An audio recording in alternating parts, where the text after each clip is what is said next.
വിവാഹ വാർഷിക തലേന്ന് ഭർതൃവീട്ടുകാരുടെ മുന്നിൽ വെച്ച് ആസിഡ് കഴിച്ച് യുവതി ആത്മഹത്യ ചെയ്തു. കാസർഗോഡ് പാണലത്താണ് സംഭവം. ചർലടുക്ക സ്വദേശിനി ഫാത്തിമത്ത് സുഫൈദയാണ് മരിച്ചത്. ഭർതൃവീട്ടുകാരുടെ പീഡനമാണ് യുവതിയുടെ ആത്മഹത്യക്ക് കാരണമെന്ന് കുടുംബം ആരോപിച്ചു. സംഭവത്തിൽ സുഫൈദയുടെ ഭർത്താവ് ആദിലിനെ പോലീസ് കസ്റ്റഡിയിലെടുത്തു.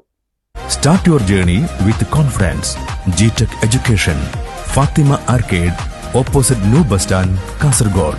Telephone 7736 100 443 04994 227432. ഒരു വർഷം മുൻപായിരുന്നു ഫാത്തിമത്ത് സുഫൈദയുടെയും ആദിലിന്റെയും വിവാഹം കഴിഞ്ഞത്.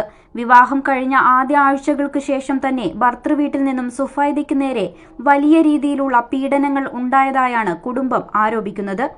നാളെയാണ് ഇരുവരുടെയും വിവാഹ വാർഷികം. ഇവർക്ക് 2 മാസം പ്രായമുള്ള ഒരു കുഞ്ഞുണ്ട്. ഇന്നലെ രാവിലെ മുതൽ തന്നെ ഭർതൃവീട്ടിൽ വെച്ച് തർക്കങ്ങളും പ്രശ്നങ്ങളും നിലനിന്നിരുന്നു. തുടർന്ന് രാത്രിയോടെയാണ് ഭർത്താവിന്റെയും ഭർതൃമാതാവിന്റെയും മുന്നിൽ വെച്ച് സുഫൈദ ആസിഡ് കുടിച്ചത്. ആസിഡ് കഴിച്ചിട്ടും സുഫൈദയെ ആശുപത്രിയിൽ എത്തിക്കാനോ തിരിഞ്ഞു നോക്കാനോ ഭർതൃവീട്ടുകാർ തയ്യാറായില്ലെന്നും ബന്ധുക്കൾ ആരോപിക്കുന്നു. ഇവനെ അടിച്ചപ്പോ കുടുംബക്കാർക്ക് ഫോൺ വിളിക്കാൻ നോക്കുമ്പോൾ ഫോൺ പിടിച്ചു പറ്റിയിട്ട് ഫോൺ അടിച്ചു വിളിച്ചു. പിന്നെ അവള് പോയിട്ട് അപ്പുറത്തെ വീട്ടിൽ നിന്ന് ആരോ പെണ്ണുങ്ങളെ അടുത്ത വീട്ടിലെ പെണ്ണുങ്ങളോട് ഫോൺ വാങ്ങിച്ചിട്ട് അത് ഉമ്മാക്ക് വിളിച്ചത്. എന്നെ ഇങ്ങനെ അടിച്ചിട്ട് എന്നെ ഒന്നും പറ്റുന്നില്ല, എനിക്ക് ഇവിടെ നിൽക്കാൻ പറ്റുന്നില്ല, എന്നെ ഒന്ന് രക്ഷപ്പെടുത്തി പറഞ്ഞു. അപ്പൊ ഇവര് പോയപ്പോ ഇങ്ങനെ ഈ പ്രശ്നത്തിലുണ്ടായിട്ട് പിന്നെ ഡ്രസ്സെല്ലാം എടുത്തിട്ട് പോവാന്ന് പറഞ്ഞിട്ട് വണ്ടിയിൽ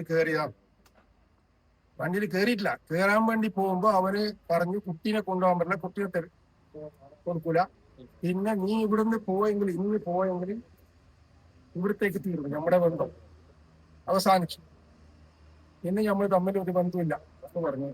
അവിടുന്ന് പിന്തിരിഞ്ഞിട്ട് രണ്ടാമത് പോയിട്ടാണ് നിങ്ങൾ ഇങ്ങനെ ചെയ്യുക പറഞ്ഞു.